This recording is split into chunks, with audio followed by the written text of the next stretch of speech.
Ok, me toca moderar el panel más desafiante del día porque es el que viene después del almuerzo, ¿no? Así que espero que todos, por favor, hayan tomado su refill de cafeína. Pero si no, estoy seguro que con los entretenidos panelistas que tenemos hoy, seguramente vamos a despertar todos y vamos a llegar pronto al último panel, que además supongo que es otro en el que también muchas personas van a querer tomar nota, ya que van a estar los representantes de las autoridades de defensa de la competencia. Lo cual me lleva a tener que hacer algo que no hacía hace muchos años, que es tener que hacer un pequeño disclaimer, a pesar de que solamente voy a fungir como moderador, pero hasta hace poco más de un mes era un académico mortal y alegre, y lamentablemente para el Perú, hace un mes me nombraron juez del Tribunal de Defensa de la Competencia, así que ahora tengo que tener cuidado con las cosas que digo. Cierto, felizmente el rol es de moderador, así que mi único trabajo aquí va a ser tratar de provocar a nuestros panelistas y yo no asumir ningún riesgo, porque dado que ahora soy parte de una población vulnerable. Voy a empezar presentando a los panelistas y después voy a comentarles un poco de la estructura que hemos pensado en el panel conforme fuimos conversando previamente. ¿Ya? Me acompaña primero hacia la derecha Álvaro Espinosa, que es abogado y magíster en regulación económica de la Universidad Adolfo Ibáñez, diploma en Economics for Competition Law de la King's College en London, es Head of Antitrust en Mercado Libre y profesor de Derecho Comercial, Derecho Bancario, FinTech y de Plataformas Digitales también de la Universidad Adolfo Ibáñez. A su lado está Kelly Kemp, abogada de la Universidad de California, College of Law de San Francisco, y JD de la Universidad de California, Los Ángeles, UCLA, directora de Competencia y Litigación de Uber y asesora en asuntos en derecho de la competencia y antimonopolio, incluyendo fusiones y adquisiciones, litigios, cumplimiento, defensas y políticas. Y finalmente, quienes ya lo conocen y responsable, uno de los principales responsables de que todos estemos aquí, Daniel Sokol, abogado, LLM por la Universidad de Wisconsin, JD por la Universidad de Chicago, profesor de Derecho y Negocios en la Escuela de Derecho de la Universidad de Southern California, donde también codirige la Marshall Initiative sobre competencia digital. Además, es asesor senior en el bufete de abogados White & Case, supongo, en California.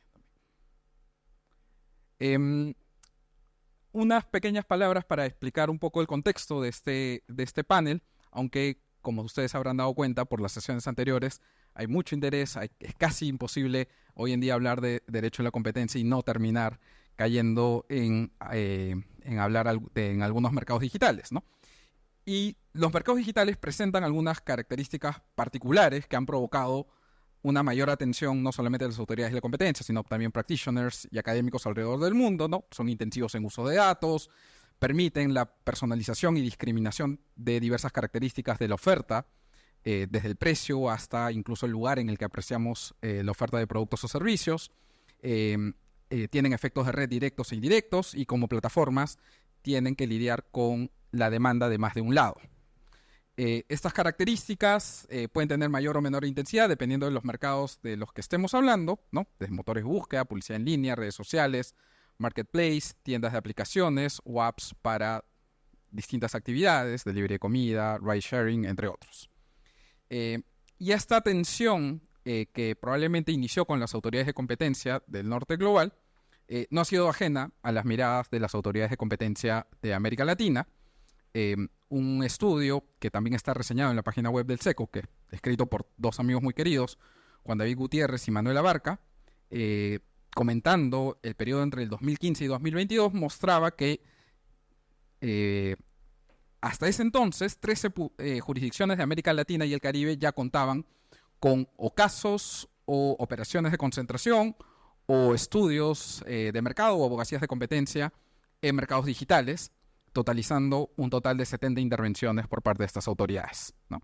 En Chile tenemos casos comentados, ¿no? Fusiones como la de Walmart y Corner Shop, luego la de Uber y Corner Shop, también analizadas por la COFECE en México, y mientras la Superintendencia de Industria de Colombia analizaba este joint venture de 3 bancos comerciales para proveer un servicio a través de una nueva compañía de identificación digital,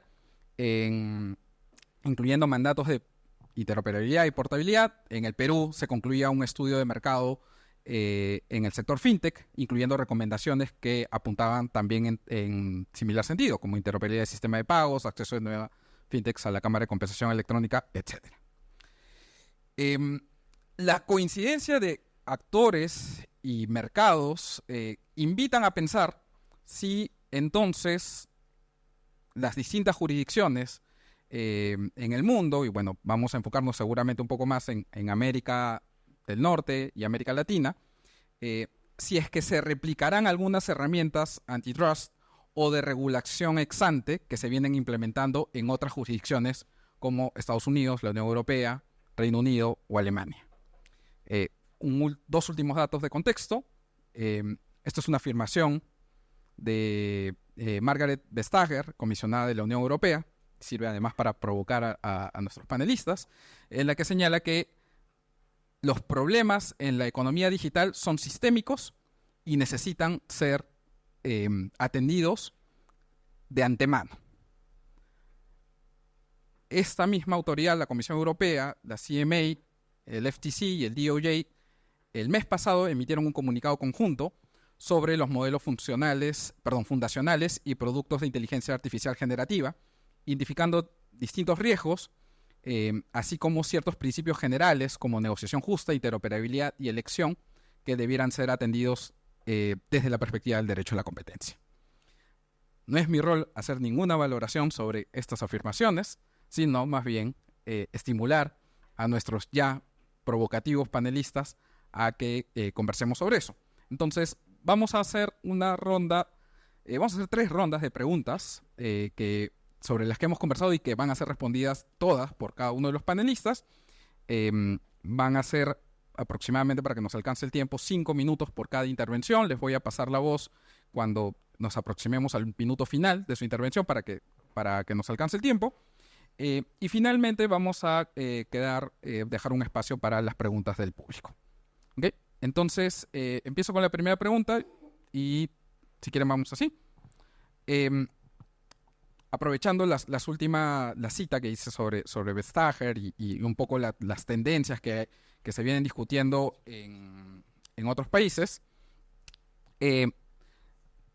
estas propuestas que existen para modificar las leyes de competencia, para atender específicamente mercados digitales, o incluso aprobar regulación ex ante similares o inspiradas en la Digital Markets Act de la Unión Europea, ¿ustedes consideran que motivan o que nos hacen percibir que hayan algunos cambios legislativos que sean necesarios en nuestras leyes de competencia o para aprobar regulación ex ante? Me tocó a mí primero. Sí. Hola. Primero voy a hablar en español, entonces les pido mucha paciencia conmigo. Aclaro que las opiniones que expreso hoy día son mías y no de mi empleador de Uber. Y también quiero aclarar que Uber no se considera una guardián de acceso bajo la DMA, que es una ley que vamos a discutir. Bueno, la Ley de Mercados Digitales, la DMA por sus signos en inglés, entró en vigencia hace poco más de un año, entonces aún es muy nuevo. Pero podemos ver que las opiniones sobre... también voy a consultar mis notas muchísimas, más que lo normal. Podemos ver que las opiniones sobre el éxito de la ley hasta el momento son variadas. Recordamos primero que el propósito de la DMA es garantizar que los mercados de plataformas digitales sean justos y disponibles. Hay quienes piensan que la ley no va lo suficientemente lejos para proteger la competencia. Por otro lado, hay quienes hay quienes piensan que va demasiado lejos, que ella impide la innovación de las grandes firmas y que es un perjuicio para los consumidores. El desafío permanente que tiene y tendrá la DMA es que prohíbe conductas que, de otro modo, podrían ser legales según las leyes de competencia tradicional. La DMA presume que cierta conducta, cuando la realiza un guardián de acceso, es automáticamente traumática. Wow, that's a tongue twister. Por ejemplo, los guardianes no pueden vincular un servicio de plataforma central al otro, ni combinar datos de usuarios finales entre sus servicios. Los guardianes tienen que cumplir con estas restricciones independientemente de si existe un efectivo anticompetitivo real. Sin embargo, muchas eficiencias de las plataformas digitales pueden derivarse de estos tipos de prácticas comerciales.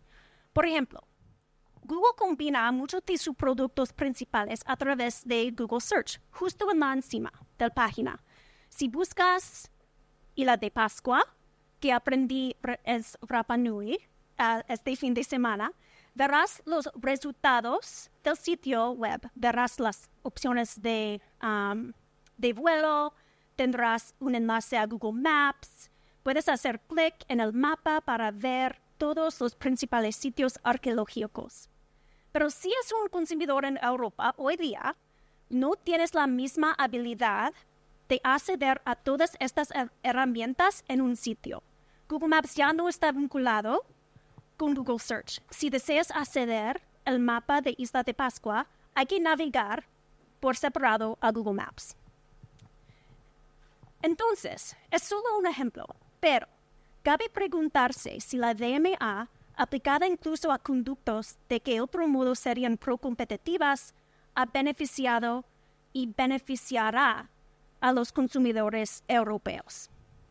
De hecho, en los Estados Unidos hemos visto que los llamados a una regulación ex ante, la DMA para los estudiantes, es una regulación ex ante en que estamos tratando de prevenir conducta anticompetitiva antes de que pase ex ante, en vez de ex post. ¿Dónde estaba? Hemos visto que los llamados a una regulación ex ante han perdido fuerza en los Estados Unidos. Hace unos meses, la senadora demócrata, se llama Amy Klobuchar, volvió a presentar su proyecto de la ley que propone, entre otras cosas, introducir una regulación ex ante semejante a la DMA en los Estados Unidos. Se llama Caldera por sus signos en inglés. No me acuerdo qué significa. Es la tercera vez que se reintroduce ese mismo proyecto de ley y es muy poco probable que avance. Hace unos 3 años había de verdad mucho apoyo bipartidista entre los demócratas y los republicanos para el mismo proyecto de ley, que fue un poco único, porque en los Estados Unidos los republicanos tradicionalmente apoyan una menor intervención en lo que respecta a la regulación empresarial. Pero en ese momento el apoyo de los republicanos fue motivado, eso es muy importante, al menos en parte por el deseo de limitar el poder de estas empresas de Big Tech, como Google, Meta, que se perciben como antirrepublicanas y como silenciadoras de voces conservadoras. Entonces, no se trató tanto de una situación en que todo el mundo está de acuerdo de que las leyes de competencia son insuficientes. Más bien lo fue, si estaban preocupados que las empresas de Big Tech son demasiado poderosas y estaban buscando una herramienta para resolver estas preocupaciones. Entonces, como dije, con el tiempo la iniciativa ha ido perdiendo apoyo, realmente de ambos partidos, pero definitivamente de los republicanos. Pues lo que deberíamos hacer como practicantes de las leyes de competencia, especialmente aquí en Latinoamérica, es volver a los daños iniciales que la DME quería resolver. Cuando estamos hablando de, ¿es la DME una buena idea aquí en Latinoamérica? Vamos a estos fundamentos, porque sí los hubo, sí había problemas y los sigue habiendo.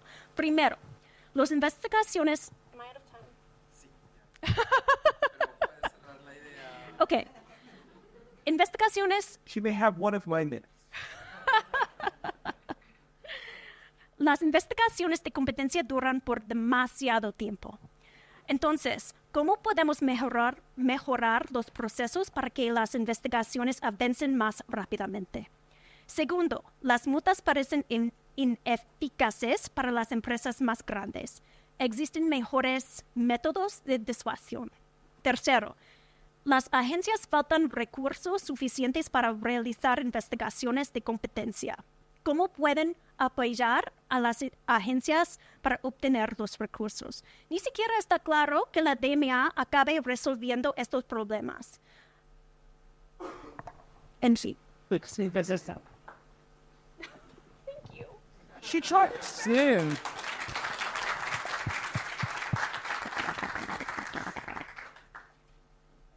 La misma pregunta, y agradecemos especialmente a Kelly por el esfuerzo empático de hablarnos en español, y creo que todo el público va a estar contento si es que en algún momento hablamos Spanglish o inglés o derivación de español. No se preocupen por eso. Dani, ¿tú quieres seguir? Sure. Thank you. I'm going to speak in English, but it's going to be difficult because I'm going to try to speak slowly. The reason, just the thoughts, particularly on these topics, are complicated. So I'm going to begin with, why do we regulate? If the fear is we have companies that are entrenched, maybe Commissioner Vestager has actually never been to Europe, because most companies in certain industries have been entrenched for more than 100 years. How's DG Comp doing on that? The largest problem, and it's not just there, it's Chile, it's Australia, it's any country that has economy of a certain size without a vibrant stock market and a capital market. Just, you have a certain size, you're lucky if you have a good tradable sector. Congratulations, Chileans, you do. But the non-tradable sector is still hard. So, the question is, what's different about digital markets? So I have a review essay in the Journal of Economics and Management Strategy. Went through 20 years of empirical published papers in the top journals, 860 plus. So what did I learn just from the empirical work? First of all, turns out, no offense, economics matters less than other fields on the empirical side. I'm not saying Tirol is not brilliant. He's very brilliant. It's a theory paper. Turns out it's coming from most of the business, fields, information systems, marketing, strategy. What we learn in these 860 plus papers in top journals, and we include, by the way, a lot of econ journals, field journals, RAND, IJIO, Journal of Industrial Economics, etc. It's actually something very interesting that anyone who is a consumer knows. Most of the effects are creating value across sides of the platform. Not surprisingly, the empirical work shows the same. I want to be clear what we're not saying. At least I'm not saying. I don't know if they're saying. So, okay. Of course, there are certain policies that certain platform companies may have that may be anti-competitive. And you know what? We want to see enforcement for that. Absolutely. But what's different about enforcement? It's case by case. So what's the case for ex-ante? Somehow the cases take too long. Michael, I'm going to embarrass you, but not actually point at you or mention your company's my name, Google. So it turns out we were told, it would take forever. No, it did not take forever. By the way, even in Europe, it didn't take forever. If you actually want to try a case fast, look at the Italian Google case. For a country where no one has ever done anything fast, that was a fast case. But even in the United States, in between, 3 UK prime ministers, the Department of Justice was able to bring a case against Google actually get a decision at the trial court using traditional antitrust methodologies. Whether or not we agree, 200-plus page decision, there's a lot that one can say about it, and because the more you talk or the more you write, the more someone can attack. Let's just say complicated, we'll see what happens. But you know what? The traditional tools work. So why are we regulating? Oh, I guess it's because what does regulation in fact really mean? We assume the outcome we want, and now we just basically focus on the nature of the remedies that we want. So, how's that working out? So it turns out there's only one paper in the world, by the way, revised and resubmitted Management Science, mine, okay? So I know this very well. We look at China. So it's this natural experiment. So we heard from Alfonso earlier about Chinese investment around the world. Actually, here I want to focus on China in China. So there we have 6 of their version of big tech companies, which they call the tech giants. I would call them tech dragons, but, you know, I would also say other things. But what matters is it does all of the kinds of things that the DMA wants, plus a little bit more. And in fact, in a very Chinese style, one of the parts of the regulation is against disorderly economy. It sounds very Confucian. We don't want disorder. And it turns out, in at least what we measure, firm entry in the 42 different covered markets, and in terms of venture capital investment, it's down in both of them, at least for the first 6 months and 1 year out. So again, short-term effects, but that's called better than what we know about the DMA. And you know what? It's a complete loser. But let's look at what we know about other European regulation. Daniel, the censoring clock ticks 1 minute more. 1 minute more. Let me be very clear. 12 published papers and working papers about GDPR. We're told by some activists, competition and privacy are the same thing. I guess tort and contract are also the same thing. But to the extent that they matter to each other, guess what? It turns out there's not a single paper empirically that shows that GDPR was good for competition. So this is a problem. I think we should have enforcement. I think enforcement is necessary in this space, just like every other space. You do it well, or you chill investment, you chill innovation. There is... Oh, thank you. ¿Se escucha así? Yo voy a responder más provocativamente, voy a decir que no, pero con matices, que no es necesaria la regulación, pero con algunos matices. En primer lugar, la razón por la que yo pensaría que no desde una perspectiva de política de competencia, una política pública de competencia, es porque al menos la perspectiva de la DMA, el fairness y contestability. Y fairness yo diría que en Latinoamérica se traduce de una forma que yo no sé si todas las autoridades de libre competencia de la región en verdad quieren meterse ahí, por decirlo en términos bien directos. Fairness es un concepto que, si lo leía en un reporte de la OCDE, que he utilizado alrededor de 137 veces en la DMA. Yo no sé lo que es fairness en términos de cómo traducirlo efectivamente a un caso en concreto. Me parece que, Rodrigo, se aplica esto, tal vez la pregunta de la Section 5, the Unfair Trading Conditions. Entonces, está sonando estos conceptos de lo que es fairness, y fairness no es necesariamente, propiamente como entendemos, antitrust o libre competencia. La contestability de los mercados, eso ya puede estar más cercano a lo que es la rivalidad de los mercados. Pero la fairness no necesariamente. Y me pasa que la regulación ex ante, o sea, pensemos las reglas ex ante que tenemos, y son reglas ex ante que son en casi todos los países de Occidente, digamos, pequeñas. Es una esfera restringida donde ha existido un consenso, yo diría, económico, legal, internacional, que ha atravesado en la prueba de los años en considerar, por ejemplo, que los acuerdos entre competidores para regular precios, etcétera, etcétera, son per se ilícitos, deberían ser per se ilícitos. No tenemos nada de eso respecto a la DMA, excepto un deseo de considerar que hay que reestructurar el mercado. Y aquí hay un punto que me parece extremadamente relevante, que es la DMA no vive en una esfera aislada en sí misma. La DMA es propiamente una respuesta de política industrial europea que se hace cargo también de consideraciones geopolíticas europeas. Eso es una realidad. O sea, tenemos, hace poco, no me acuerdo si fue a principio de año, pero tenemos el reporte de Letta y de Draghi, y Monti que le responde, que están buscando national champions. O sea, ellos están tratando de rediseñar la estructura de sus mercados y no saben cómo hacerlo en los mercados propiamente digitales. Y aquí algo que dicen ustedes, que es, esto es totalmente experimental. No tenemos idea de cómo va a estar funcionando una DMA que introduce ese nivel de regulación ex ante, con reglas que, permítanme defender algunas, déjame ser minoría, que al contrario de lo que pensaba Nico en la mañana, yo creo que el self-preferencing puede ser perfectamente defendible bajo distintas consideraciones. Encuentro que las ventas datadas y los empaquetamientos pueden, bajo ciertas consideraciones, ser pro-competitivos. Por supuesto que pueden haber riesgos a la competencia en ello, pero vamos a introducir una regla per se, el mismo nivel de estándar que tenemos para el acuerdo entre competidores, a propósito de esto. Y vamos a limitarlo a una esfera de grandes compañías que, por ejemplo, pensando en Brasil, en el proyecto 1768 introducido por João Maia, o sea, ese proyecto tiene estándares incluso más bajos que puede generar que se consideren incluidas una gran variedad, tal vez cientos de empresas de Brasil.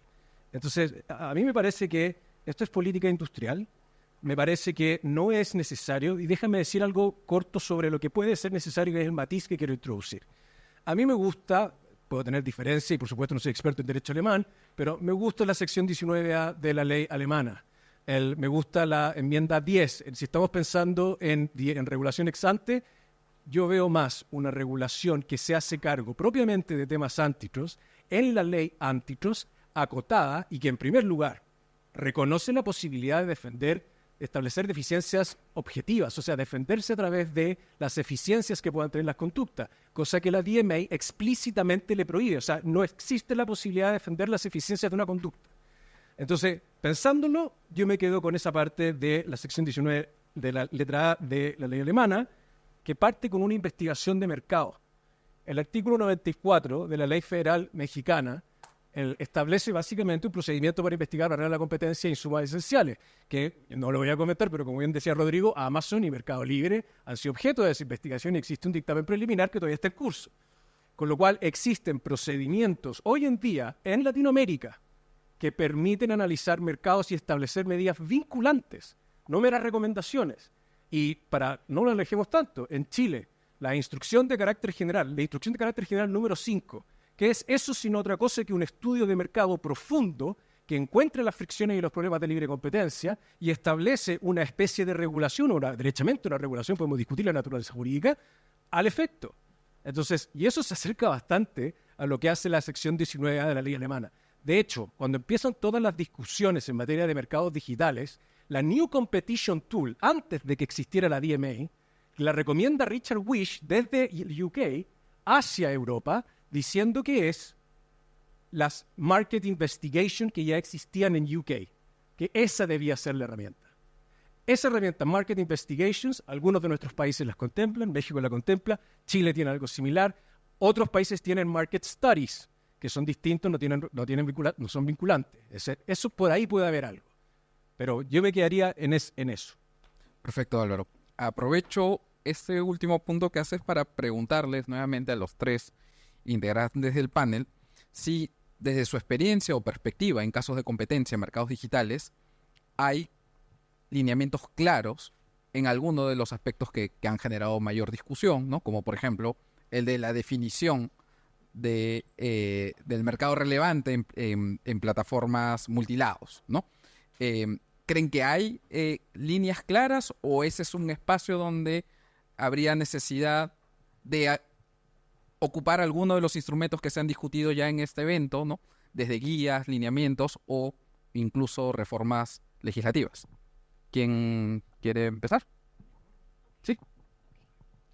Pues los principios fundamentales de definición del mercado son los mismos realmente para mercados tradicionales y mercados digitales.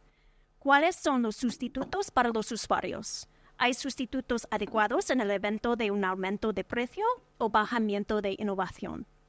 Lo que deberíamos tener en mente con mercados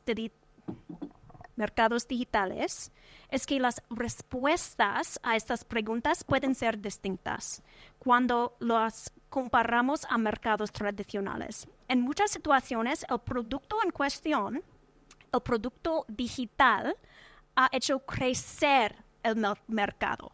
Tomemos, por ejemplo, la entrada de Uber Rides, que ofrece a los usuarios una alternativa al mercado tradicional de taxi. La entrada de Uber aumentó las opciones para los usuarios. Uber introdujo y sigue introduciendo innovación, la habilidad de confirmar la identidad del conductor, de ver sus ratings, de pedir diferentes tipos de automóviles, de ver sus viajes pasados, de pagar de forma muy fácil. La competencia de Uber ha impulsado a los taxis a mejorarse. A su vez, los taxistas han introducido servicios mejores para los usuarios. En Chile y en muchos países se han integrado al uso de la app de Uber. Pero, de hecho, en muchos países los taxistas siguen luchando contra la habilidad de Uber para competir en el mercado. Para proteger la innovación en mercados digitales, hay que reconocer esta característica de la aumentación de mercado, que la innovación se mueve rápidamente, que la innovación deriva de muchas fuentes y que las alternativas para consumidores pueden venir de varios lugares. Tomemos un ejemplo de mi experiencia. Hace unos 4 años, Uber adquirió Cornershop, una aplicación para la entrega de comestibles.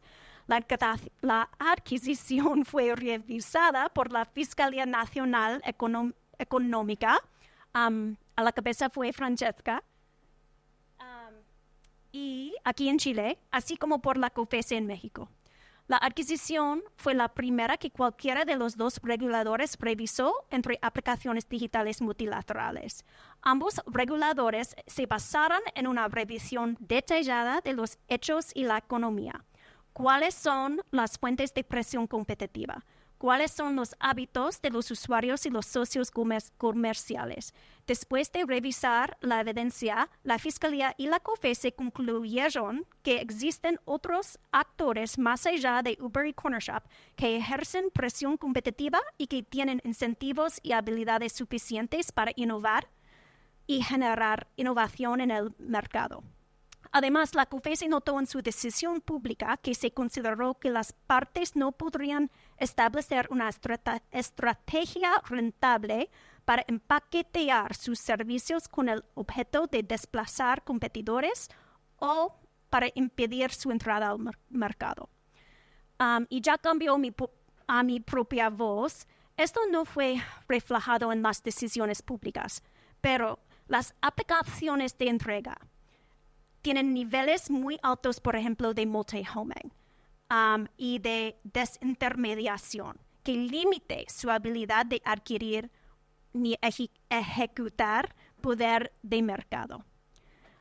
Los usuarios no se dedican a una sola aplicación. Si quieres una sopa, la puedes pedir de Uber Eats, de Rappi, de Pedidos Ya, sin mencionar que podías hacerlo en casa o conseguirla en la tienda en tu barrio.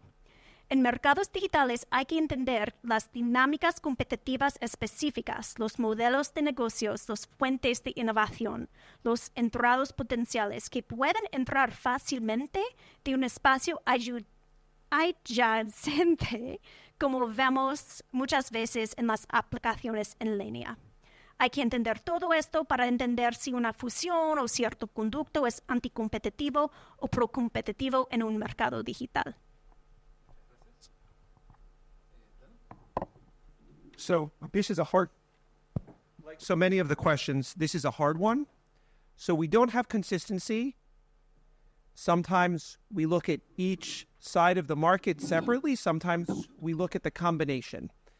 And this inconsistency creates all kinds of problems. There are pluses and minuses to either. I don't want to get into it other than say sometimes it's the inconsistency that's the problem. And why? It's because sometimes the authorities want a certain outcome. So do interested third parties. And so I'll put it to you slightly differently. If one were to come, and I invite you all to come to California, including your co-founders who both did their MBA in a different university, so we don't mention it by name. No preferencing because it's not self-preferencing. And if you come to Starbucks in California, you get a warning sign. In fact, at every place that serves coffee that says, we haven't proved it yet, but coffee, the roasting process may lead to cancer. You know, if it created cancer, they'd take it off the market. But you know what it doesn't say? For which we do have medical studies. Coffee helps against Parkinson's. Coffee helps against dementia. Coffee, because of the antioxidants, helps for heart issues. If we were to put this in the digital market context, we'd say, oh, wait, we look at the pro-competitive benefits and we weigh it against the anti-competitive benefits across all sides of the market. We fail in California to do that for Starbucks. Why? I don't know. In the United States, our problem is that we have a stupid Supreme Court ruling. Sometimes we have stupid rulings. I don't think anyone likes this ruling. Pro-tech, anti-tech, everyone in between. American Express, technically not tech. It's credit cards. But it ignores most of the platform literature. And, we get these false, different subtype of platform markets. And then we get cases then on the merger side that follow it. And then we get it in sort of other areas that follow. And it doesn't quite work from a business perspective. Now, let's get to what's interesting. How do we measure? What should be the proper measurement? So Kelly already raised some of these points. I'm going to go very, very quickly because I know I'm running out of time. Number one, multi-homing. It matters, but on which side, right? Sometimes we have multi-homing on one side. Sometimes we have multi-homing on more than one side, two sides, let's say. How do we think about that? How easy is entry? How about you don't even need entry? Sometimes you need the threat of entry. Sometimes we're told these markets tip. We have many examples where the markets, in fact, don't tip. I want to talk about a different e-commerce company because I don't want to talk about one that's under investigation in Mexico. I want to talk about Alibaba. Remember when we were told that Alibaba was the most important e-commerce company in the world? By the way, 7 distinct, at minimum, major areas, whether it's reinsurance or helping PMS or, logistics, etc. Guess what? It's not dominant anymore. Oh, wait, I thought that these digital markets are entrenched. But hold on. This is not the only one. If in fact it was so easy, Mercado Libre couldn't have got started because apparently everything is Amazon. Oh, but before it was Amazon, remember 15 years ago, everything was Walmart? Back then we had CDs. Yeah, remember those days? By the way, maybe Taylor Swift never came to Chile, but you know who did? Soda Stereo. Remember they played in Viña? Okay. My point is, sometimes we have, markets that are robust. Sometimes we don't. Sometimes differentiation is how you compete. So it turns out, in many countries, though not all of them, why? Because we don't have empirical work, so we don't know.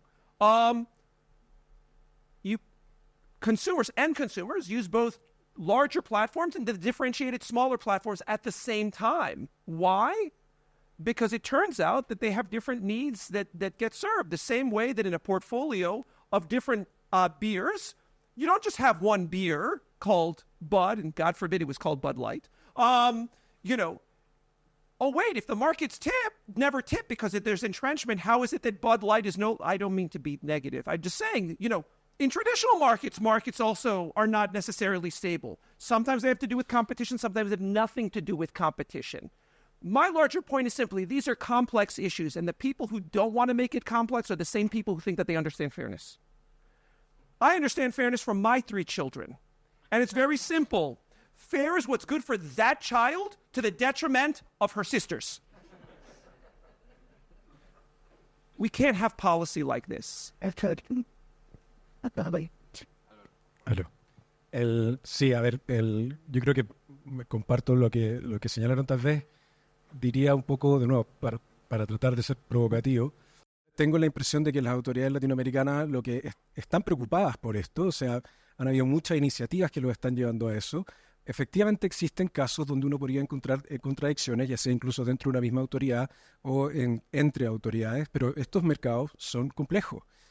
y entenderlos en sí mismo ya es complejo, y después entender cómo aplicar las mecánicas y los conceptos, la institucionalidad de libre competencia, ello es todavía una epopeya, digamos.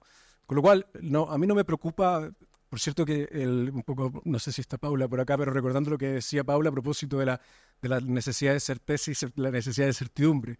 Por supuesto que es importante para todo el mundo privado que uno pueda extraer certidumbre por parte de las autoridades de competencia y la aplicación del derecho. Pero tal vez me permito tomar las palabras o la enseñanza de don Jorge Streeter, o sea, lo jurídico está en el juicio. ¿Ah? La ley es lo político, el juicio. Con lo cual hay muchos de los hechos que hay que tomar, y estos son hechos terriblemente complejos, tecnológicos y económicos. Estamos todavía en ese bagaje. A mí me parece que la herramienta principal que hay que estar considerando es efectivamente el multi-homing y los costos de cambio. Como algunos de ustedes pueden ser, esto es público, Mercado Libre tiene actualmente, ha denunciado a Apple en México y en Brasil por prácticas que atentan a la libre competencia en las reglas de la App Store. Y ahí lo que nosotros estamos diciendo precisamente como una de las definiciones del mercado relevante, la importancia que tiene a propósito del mercado relevante, es si existe o no existe multi-homing, si existe o no existe, qué nivel de costos de cambios hay, como para permitir revisar cuál es el mercado relevante que hay que atender. Pero al mismo tiempo hay algo que es importantísimo en todo lo que son plataformas digitales, no mercados digitales, que es un poquito muy amplio para mi gusto, pero plataformas digitales, y el hecho, y probablemente ustedes lo han visto y lo han leído, que ecosistemas digitales, ¿de acuerdo? Pero, o sea, competencia schumpeteriana, digamos, o sea, innovación disruptiva, con lo cual hay mucho, como decía Daniel, hay mucho que va a venir. Muchas de las tecnologías que hoy existen son aquellas que derrotaron por su mejor calidad, por su capacidad de innovación a las que estaban antes. Y la inteligencia artificial, y lo vamos a discutir, va a ser una de las tecnologías que probablemente va a superar a muchas de las que existen actualmente. Con lo cual, de alguna forma yo diría, no ha habido tal vez tanta consistencia. No sé si es esperable que exista ese nivel de consistencia con este nivel de complejidad, y por lo mismo creo que prudencia en la aplicación, en la hermenéutica del derecho es lo que habría que llevar, digamos. Hola. ¿Sí? Vamos bien. Si Álvaro fuera futbolista, tendría la 10, porque como que me deja el centro y la pelota picando para yo lanzar la siguiente pregunta. Ya que mencionó la inteligencia artificial, o armador, ¿no? Para coger el básquet, el vóley y varios deportes, ya que estamos en modo olímpico. No podemos tener un panel hoy en día sobre mercados digitales sin hablar un poco de inteligencia artificial, y acá viene una pregunta que apunta más bien a conocer si en todo este mar de discusiones que hoy en día se vienen dando en distintas jurisdicciones, incluyendo, por supuesto, Chile en Latinoamérica, que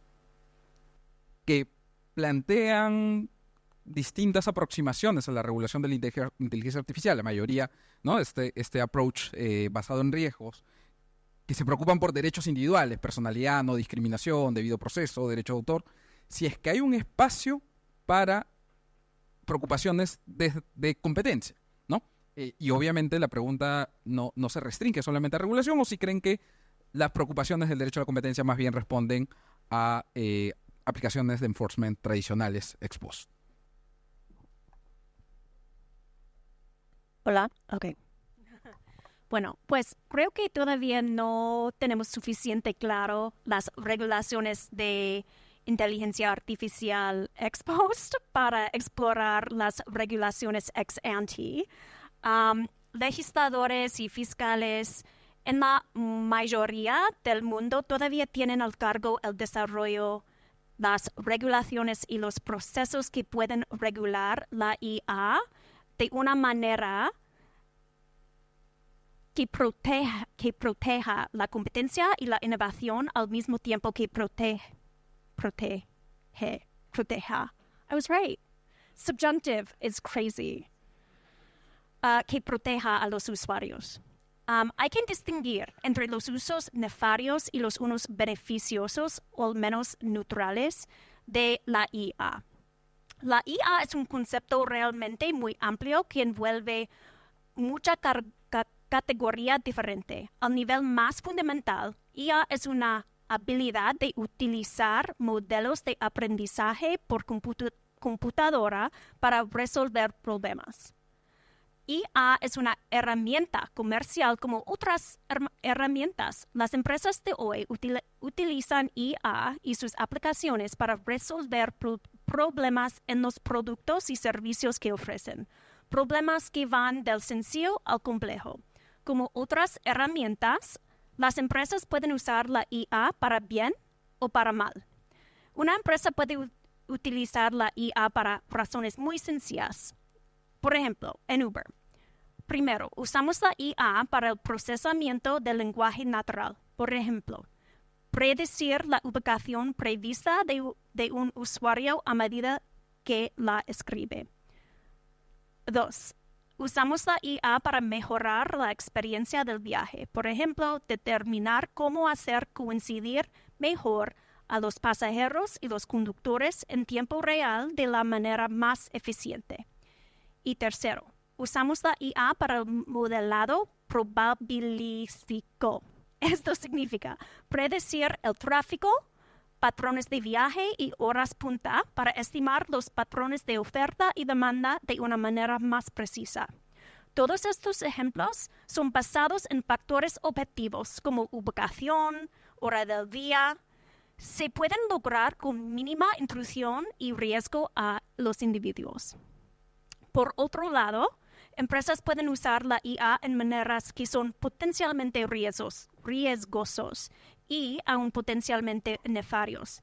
Podemos imaginar un ejemplo que los estimados de tasas de préstamos hipotecarios basado en características demográficas como la raza y el género.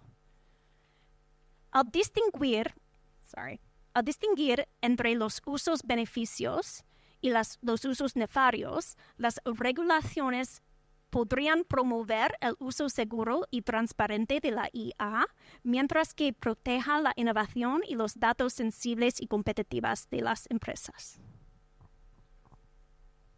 Deloitte did a study in February across 69 different jurisdictions. They found 16,000 different AI policy initiatives by governments. That doesn't count, for example, the Catholic Church, where the Pope has not one but two. Turns out getting the poofy jacket as the deepfake that's not cool. And so when we think about AI policy, I think Kelly already worked through many of the important things, which is AI creates good in many ways in the world. Sometimes it creates bad. This is true both. So some deepfakes I love. So I'm going to go with the Taylor Swift singing with Johnny Cash. For those of you who haven't heard it, it's great. I always wanted to imagine what happens if, but so now I don't have to imagine anymore, But deepfakes could also be bad. But by the way, this is not new. We had deepfakes 100 years ago with just photography. Right? Many of these problems, as Kelly was talking about, these are problems that are pre-existing problems. So how do we think about competition issues? So the idea of we might see somewhere in the AI stack anti-competitive problems of I think we've called these vertical restraints, right? Okay, we have some AI systems that are open source entirely. So I think for the first time ever, there's not a single, programmer, bro, who doesn't love Meta.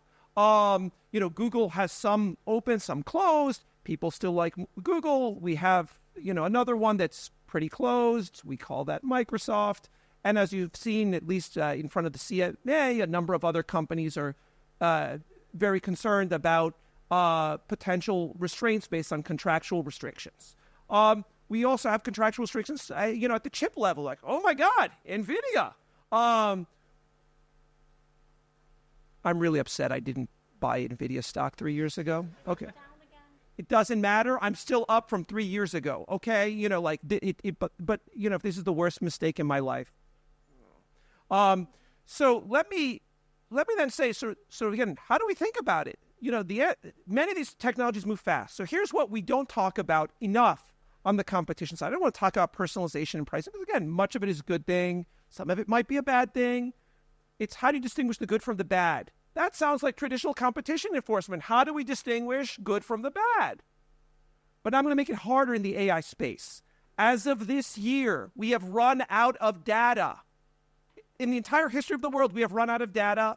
And as of this year, we're using synthetic data to train our AI models. I don't think we've actually had an OECD meeting about that.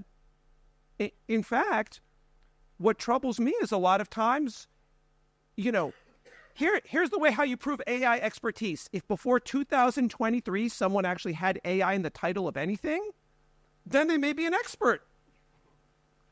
How about that for a rule? We have bright line rules sometimes, per se, right? How about that? If you actually had AI in anything before 2023, you might know something. Otherwise, it's like everybody who's just like, I'm an AI expert because everyone's an AI expert. We're all platform experts. We're all experts in, whatever. So these issues are complex. And I have the same message I had before of, you intervene, but you want to have some sense of what's going on here. And a lot of times, these interventions make sense when we see traditional types of concerns. So we see this all the time. We don't seem to have a problem. We see movies, the same kind of themes of movies. They fall in love, they fall out of love, they get back together. We kind of know how that works. I think we know the same way in competition cases, right? Oh, we have exclusionary behavior. People are worse off. I think we know what to do. We intervene. When we have all these kinds of regulatory rules, you know what it is? It's an insult to our authorities, because what it says is you don't know how to do your job. We don't trust you enough to do your job. They're really good. For all of the problems that we have for individual cases, largely because we were involved in them, in fact, these are probably the most respected agencies across any regulatory body in the world.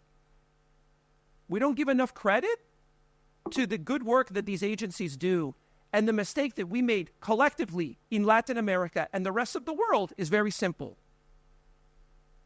We didn't praise enough. We complained too much.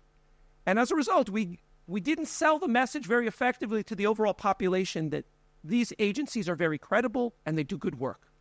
And if we would have done that, maybe we wouldn't have thought that competition law is the solution to every problem, for which we now have apparently very strict regulation as the solution to everything.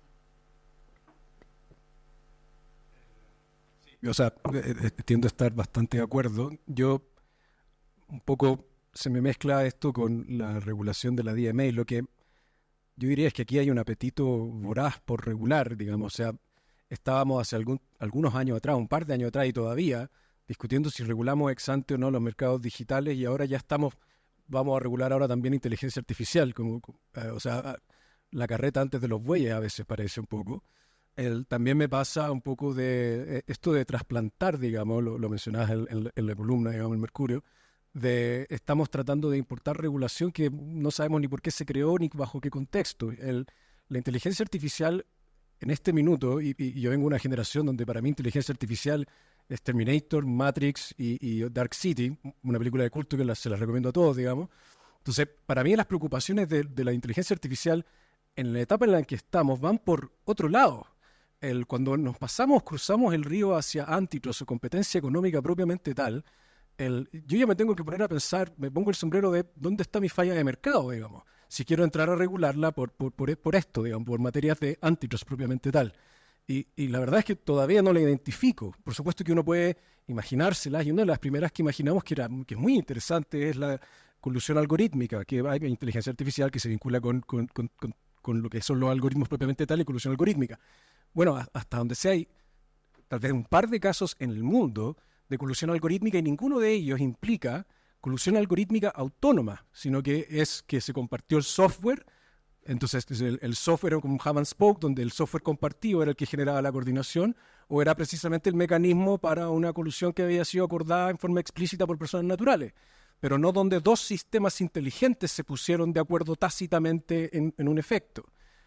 Dentro de lo que puede ser el mercado, la estructura de la inteligencia artificial, por supuesto que puede haber problemas. Hay una cadena de valor donde la data es relevante, y eso nos va a tocar de nuevo hablar de lo que puede ser data, interoperabilidad, de acuerdo, pero también está el tema de los poderes de computación, el acceso a tecnología cloud, O sea, en esa cadena de valor pueden haber problemas de competencia, pero como dice Daniel, son problemas de competencia que se manejan en el día a día de las autoridades de libre competencia.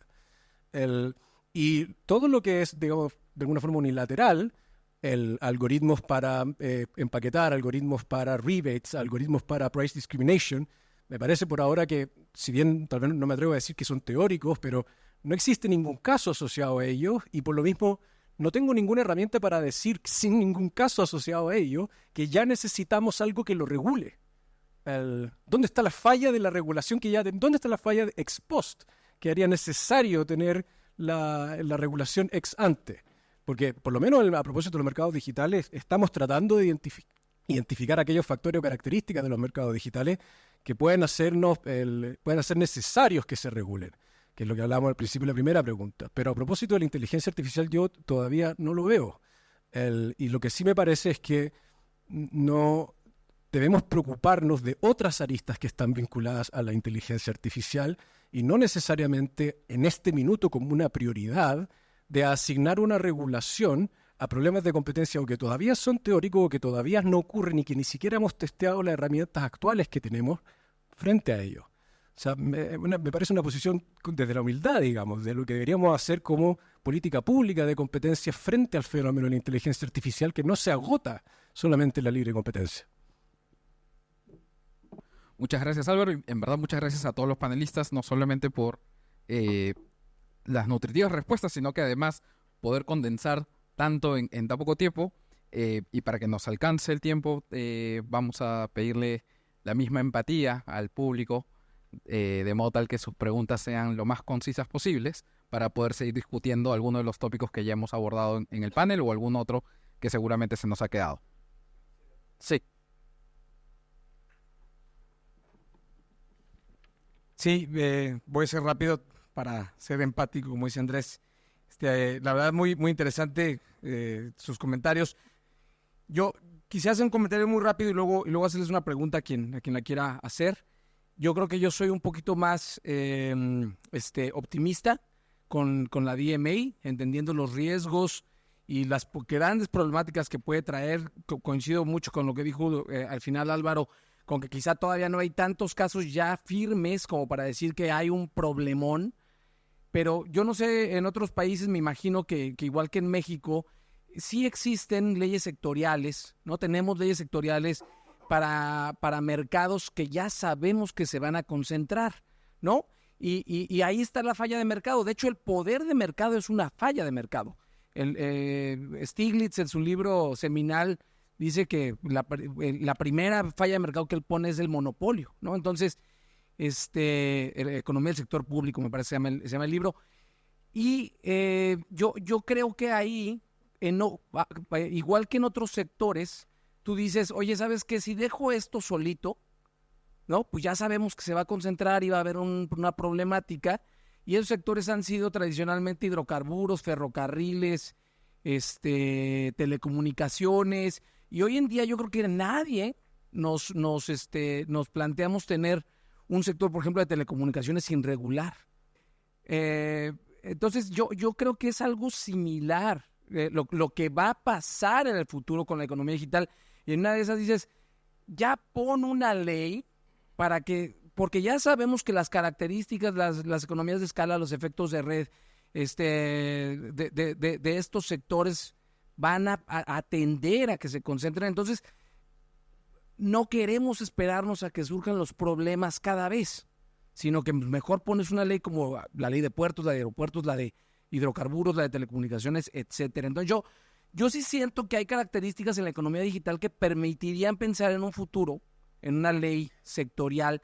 No sé si como la DMA, quizá la DMA se está pasando, es demasiado estricta, pero yo no la veo, digamos así, en principio, teóricamente, completamente alejada del problema. Y, perdón, hasta ahí era el comentario. Nada más me refiero, por ejemplo, rapidísimo a lo que decía Daniel. Es cierto, por ejemplo, AliExpress ya no tiene la presencia de antes, pero por ejemplo Microsoft en sistemas operativos sí, Apple en sistemas operativos sí, Google en búsqueda sí. Ya se fue Daniel, qué bueno. Michael. Entonces, ese tipo de cosas sabemos que sí tienen 20, 30 años ahí, ¿no? Y que no han cambiado. Entonces, quizá entendiendo que hay muchas de estas conductas, la discriminación de precios, las ventas atadas, como decía Álvaro, las cosas que hace Uber, que tienen eficiencias, que todos sabemos que existen, ¿no? No las podemos negar. Lo que sí podríamos quizás hacer, y esta es mi pregunta y se las dejo a quien la quiera contestar, hoy en la teoría hay muchos teóricos, hay muchos comentaristas académicos que están sugiriendo algo a lo que le llaman rebutable proof of illegality, ¿no? La prueba irrefutable de ilegalidad, prueba refutable de ilegalidad. Que diría, pásale la carga de la prueba a la plataforma o a la empresa digital, de que realmente sus conductas están generando una mucha mayor eficiencia que el daño al mercado, pero que sea ellos quien tienen que probar que así es, mientras que la autoridad solamente, digamos, con poder, definiendo un mercado relevante, poder de mercado y teniendo una conducta y quizá algunos indicios bajos de efectos anticompetitivos podría acusar, pero es la carga de la prueba está del lado de la plataforma o de la empresa digital para decir cuántas eficiencias son mucho más grandes que los efectos anticompetitivos. No sé si han visto esto, ¿qué les parece? Me gustaría saber su opinión. Gracias. Y perdón por la tardanza. ¿Quieren tomar una pregunta más por ahí y pasamos el micrófono? ¿Hay alguien más que quiera hacer? Sí. Más pregunta que comentario, por favor. Es difícil no hacer un comentario. Tú dices que en realidad el llevar un caso de antitrust contra una big platform es fácil, hasta Italia lo hizo rápido. Y la verdad que no sé si hay papers que eso lo puedan, digamos, sostener, porque en realidad la impresión que hay que es muy largo y muy difícil, y sobre todo en Latinoamérica, donde a veces la posibilidad de que la plataforma le responda a la autoridad de la competencia está por verse, entendiendo que no todos los países de Latinoamérica tienen el mismo tamaño. Entonces, la pregunta es, ¿realmente no es necesario en ningún caso o hay situaciones en las cuales que sí se requiere? Porque de otra forma tenemos procesos en los cuales el demandante desaparece del mercado después de 2 años y el resultado es a los 5 años. Sí. Esto sí es un comentario, ¿no? Perdón. Pero muy rápido. Es que siendo economista no me pude quedar callada, perdón, pero el poder de mercado no es una falla de mercado. Sorry que lo diga, la concentración tampoco es una falla de mercado. El abuso de la posición dominante es algo que se sanciona en libre competencia, pero las fallas de mercado no son el tener poder de mercado o el que exista más concentración. Es el que existe una barrera de la entrada para que nadie más pueda entrar. Y eso es lo que se debiera atacar con una regulación. Eso, en telecomunicaciones en Chile ya tenemos desregulado prácticamente todo. Gracias. Ahora, con los panelistas, pasó bien. Están haciendo quedar mal con mis amigos. Si tienen algún comentario sobre la Big Tech y las operaciones de concentración que se hicieron en todos estos años, mirando hacia atrás, digamos, uno podría haber pensado que la autoridad debiese haber tenido un approach más hands-on, digamos, en esas materias, ¿no? Y quizás también eso puede estar conectado de alguna forma con esta amplitud de percepción de poder. Tenemos 3 preguntas. Una sobre inversión de la carga probatoria, la segunda sobre lo que demoran los procesos y si hay evidencia para no pensar en algún tipo de regulación, y finalmente si es que el approach cambia mirando en retrospectiva lo que dice Felipe, las operaciones de concentración involucrando a las Big Tech, como ustedes prefieran. Why don't they go first only because they're limited in what they can say? I have no boss because I have tenure. Okay. So a few quick points. So I think procedural fairness is very real. And this is part of the trade-off, right? We want fast cases.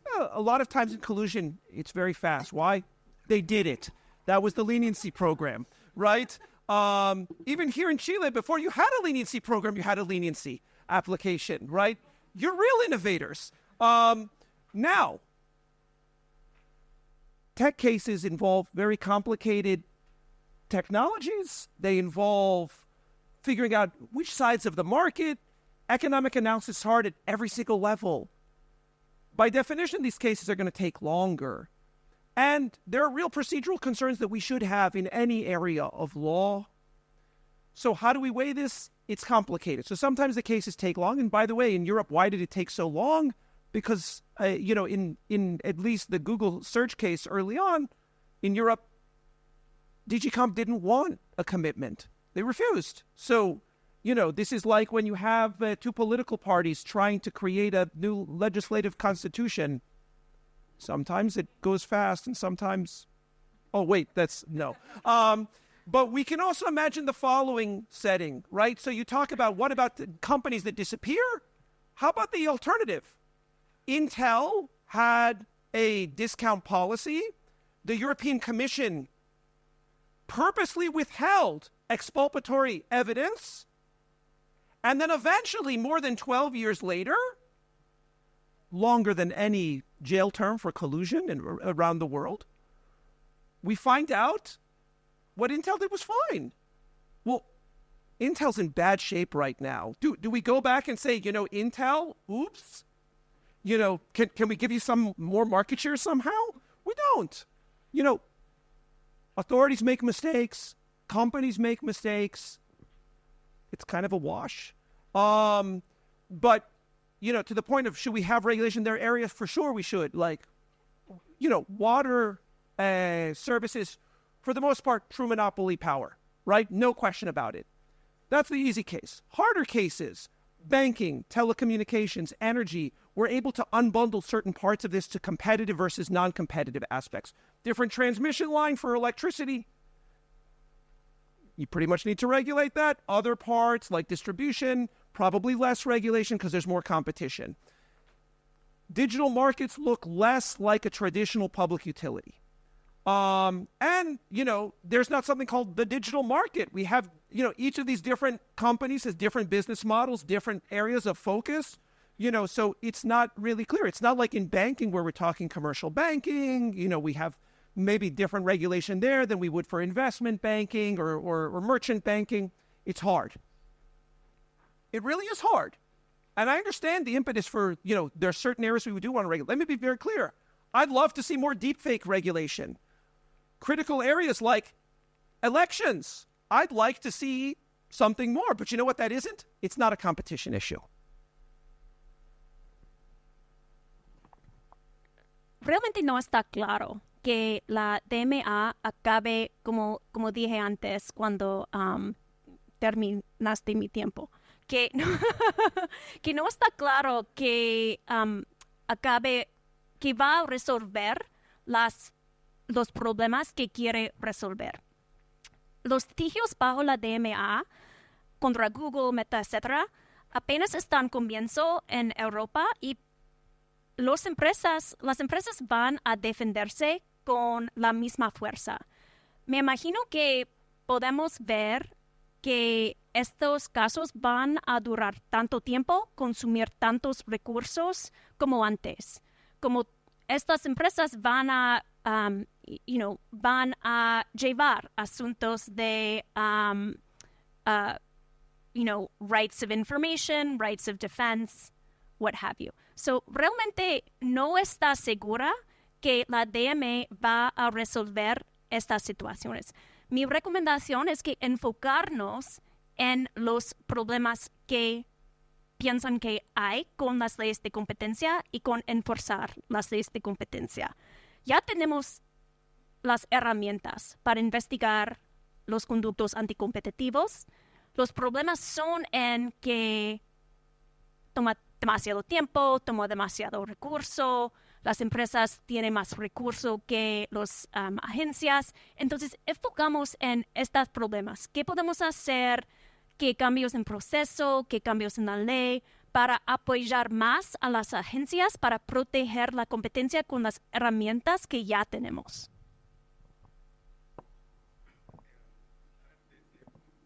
Perdón. De mi lado, lo que yo diría, y Rodrigo, y un poco, yo no sé si, tomando el punto de la DMA, yo no sé si la DMA en verdad pretende hacer eso, pretende regular desde ese es mi convencimiento, digamos, de una política de competencia propiamente, de competencia económica. Lo decía Pablo Ibáñez Colomo en su nuevo libro, la DMA es un ejercicio redistributivo, experimental, de tratar de compartir valor. Y eso está explicitado. En la misma Europa no sabe si la naturaleza de la DMA es de antitrust o es complementaria, pero dice que es complementaria a la aplicación de la ley de competencia. En Sudáfrica están copiando la DMA y están diciendo que es de competencia. En Alemania están diciendo que solamente la enmienda en la sección 19A es lo que necesita ser de competencia. Entonces, yo no sé si está pensado para regular como lo haríamos en un escenario de fallas de mercado como regulación económica propiamente tal, primero. Y lo segundo que diría es, y me pasa un poco como Daniel, que por eso también me autofrenaba el concepto de mercados digitales. No existe eso. O sea, son distintas industrias. Entonces, ¿puede haber alguna que sea susceptible de regulación bajo consideraciones de competencia económica? Sí. ¿Cuál? Eso no está en la DMA. La DMA agarró todo lo que funcionaba de cierta forma y le lanzan en el artículo 5 y 6 un montón de obligaciones aplicables para todas ellas. Eso no es regulación económica como nosotros la entenderíamos, por ejemplo, en telecomunicaciones, en agua o en banco. Con lo cual, no sé si lo estamos haciendo. Donde sí, y disculpe un poco lo majadero, que es lo que sí veo, que es market investigations o una instrucción de carácter general en nuestro lenguaje o el artículo 94 permiten meterse dentro de un mercado a entenderlo y eventualmente encontrar fallas de mercado sin que exista responsabilidad infraccional propiamente tal, sino simplemente un tema de funcionamiento del mercado. El open banking, que en Chile llevamos trayecto, ojalá a tierra derecha, digamos, para que esto salga para adelante, surge a propósito no de una ley, como muchos de ustedes saben, sino a propósito de la iniciativa de la Autoridad de Competencia inglesa en una market investigation, que a propósito también las tuvo en pensiones, en salud privada y en educación.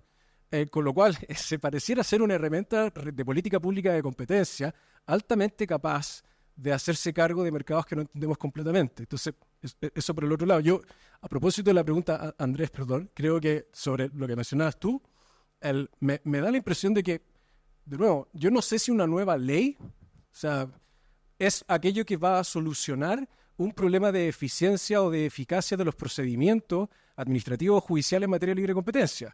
Lo primero que yo diría, y esto se ha dicho en este foro, tal vez no hoy día, pero en instancias anteriores, y se ha dicho en otros foros también en otros países, recursos para las autoridades antitrust. O sea, que le vamos a dar otra ley para meterse a mercados tremendamente complejos sin mayores recursos. La DMA hoy en día, self-executing, no. Hay procedimientos abiertos porque la designación de gatekeeper no está clara. TikTok recién sacó una, con el tribunal recién está sacando la de TikTok. Apple ya está investigado, que tiene 2 o 3 procedimientos abiertos. Entonces, self-executing, eso no ha ocurrido. Hay procedimientos andando y esos consumen recursos que si no se les dan a las autoridades van a aplicar malamente una ley malamente diseñada. Con lo cual, no sé si va solamente porque la ley nos haga más fácil esto. La ley hay que aplicarla y para aplicarla necesitas una autoridad que pueda aplicarla en forma efectiva y eficiente. Y eso no lo veo en la conversación. Y debería ser lo primero que tengamos en la conversación. Porque a propósito de la pregunta de Felipe, me pasa que, y esto se ha dicho también aquí muchas veces en el pasado, y en otros foros, por cierto, en Chile, que nuestra ley es porosa, es flexible, es un poquito discreta, pero que eso le permite mucha flexibilidad. La ley chilena propiamente tal. He tenido la oportunidad de trabajar con las legislaciones de otros países y la verdad es que la nuestra es bastante, digamos, breve en términos procedimentales y de fondo, lo cual es bueno, creo yo. Ahora, ¿qué implica eso? Que de hecho hay un montón de ejercicio a hacer dentro de las autoridades y cada uno de los estudios de mercado, por ejemplo, de CADE, de nuestras propias recomendaciones, estudios en la hotelería electrónica, todo lo que ha ocurrido en Chile, hemos estirado al máximo el procedimiento de consulta en el sistema de medios de pago, al máximo. no sé cuánto más da eso. Entonces, todos esos ejercicios que se han hecho se pueden hacer con herramientas actuales. Lo que pasa es que pueden estar faltando los recursos. Lo mencionaba Nicole en la mañana, en Walmart, DIS, digamos, ya se había tomado en consideración la posibilidad de que la fusión de data fuera un ejercicio explotativo o exclusorio. O sea, ya existía eso. También existe un caso que el tribunal, si mal no recuerdo, lo absolvió a propósito de la Cámara de Comercio de Santiago y el Boletín Electrónico de Comercio, que era de data. Esto es del 2012, si mal no recuerdo. Y donde se analiza esa teoría de daño. O sea, estaba ahí en la conciencia de las herramientas antitrust normales estándar, el lenguaje para poder hacerse cargo de ellas. Ahora, por cierto, que lo tenemos mucho más presente, pero no necesitamos cambiar la ley para que las operaciones de concentración revisen data. En un principio queda muy bien que lo tengamos en la guía porque es una guía para los privados también, así como puede serlo para las autoridades. Pero sabemos que no se necesita que esté en la guía para asumir que la autoridad pueda revisarlo. Pueden haber, tal vez aquí estoy de acuerdo con él, pueden haber ejercidos pasos en falso en algunas de las operaciones de concentración, no sé si en Chile, pero seguramente a nivel mundial, pero no creo que sea por falta de una aptitud de las leyes. Creo que puede ser por falta de, se están aprendiendo a conocer esos mercados, y tal vez no se conocía suficiente sobre esos mercados, pero conociendo, empezando a interiorizar esos conceptos, las herramientas las tenemos. Esa es mi opinión al menos. Hola. Sí, muchas gracias, Álvaro. Mira, tuvimos varias reflexiones importantes. Creo que la principal idea de este panel es la revaloración de nuestras normas de libre competencia y las actividades de enforcement tradicionales que pueden realizar las autoridades y el tomarlas en cuenta antes de pensar en algún otro instrumento regulatorio ex ante, sobre todo si es que no tenemos, si estoy leyendo bien las intervenciones, si es que no tenemos muy claro cuáles pueden ser los otros objetivos que no necesariamente busquen perseguir mayor competencia en el mercado. Así que con eso damos un aplauso a nuestros panelistas y creo que quedamos perfectos para tocar el tema de la mesa de autoridades de competencia.